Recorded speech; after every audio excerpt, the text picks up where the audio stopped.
जिथून तुम्ही या गडावर आला, बरं एका गावावरनं सगळा परिसर ओळखतात. त्या गावाचं नाव जावळी आणि इतिहासात गाजलेलं गडाच्या चारी बाजूला असलेलं जावळीचं खोरं. गाव म्हणाल तर 25-30 घराचं आहे. जावळीचं खोरं रायगडापर्यंत आहे. रायगड हा जावळीमध्ये येतो. म्हणजे एवढा मोठा परिसर आहे ना, सांभाळणारा माणूस आपला होता. नाव आहे चंद्रराव मोरे. पण या परिसरामध्ये त्या काळात राज्य कुणाचं? विजापूरचा बादशाह होता बघा, आदिलशाह. आदिलशाहची सत्ता इकडे होती.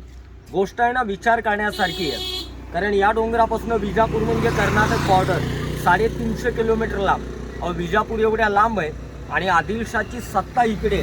आपल्याला अंदाज येतो की आपल्या महाराष्ट्रात आपल्यावर या मोगलांची किती दहशत असेल याचा विचार करा.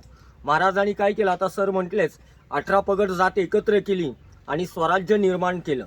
18 पगड जातीचा निर्णय असा आहे, आपण आदिलशाहचं गुलाम होऊन जगण्यापेक्षा आपण आपलं वेगळं राज्य निर्माण करू.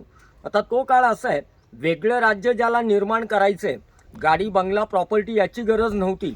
जी गरज होती ना ती गड किल्ल्यांची. गड लहान असो किंवा मोठा.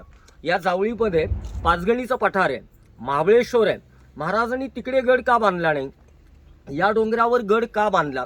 त्याचं कारण लक्षात घ्या. गडाच्या टॉपला गेलं, मागच्या बाजूला दिसतं कोकण, खेड, चिपळूण, पोलादपूर, महाड, अलिबाग आणि या बाजूला दिसतो घाट. राजाने असा विचार केला, या डोंगरावर गड बांधला, एका वेळेला कोकण आणि घाट याच्यावर आपण नजर ठेवू. म्हणून महाराजांनी हा जावळीतला डोंगर चंद्रराव मोऱ्याकडे मागितला.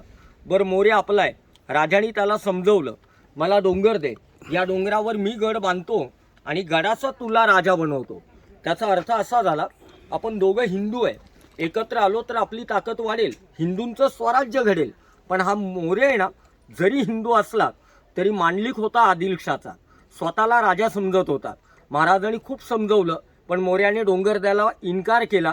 मराठ्यांपुढं पर्याय असा राहिला की मराठ्यांना मराठ्यांबरोबर लढावं लागलं. या लढाईमध्ये महाराजांनी त्या मोऱ्याला मारला. बरं, मोऱ्याला मारलं की सगळं जावळीचं खोरं रायगडापर्यंत आपल्या मराठ्यांच्या ताब्यात आलं.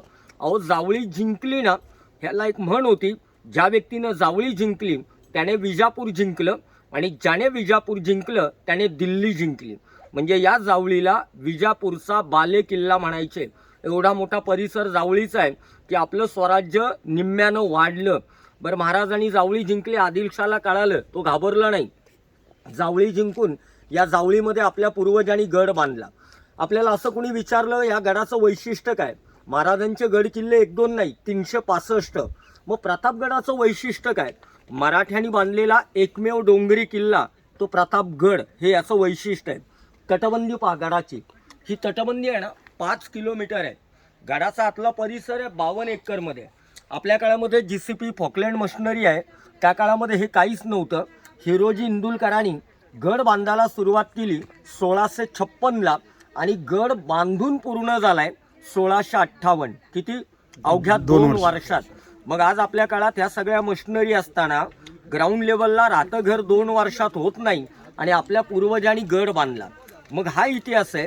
महाराजांनी एक एक करता करता आदिलशाहचे 25 गड जिंकले होते पण तो घाबरला नव्हता. पण जसं त्याला कळालं शिवाजी राजांनी जावळी जिंकली, हा गड अवघ्या 2 वर्षात बांधला, तो हादरला, तो घाबरला. याने काय केलं तर विजापुरात ऐलान केलं, दरबार बोलवला आणि पैजेचा विडा लावला. विड्याला अट काय? हा विडा उचलून शिवाजी राजाला जिवंत किंवा मुर्दा जो विजापुरात हजर करेल, माझं विजापूरचं अर्ध राज्य त्याला इनाम मिळेल. म्हणजे राजांना पकडणाऱ्या व्यक्तीला स्वतःचं तो अर्ध राज्य द्यायला तयार आहे. आता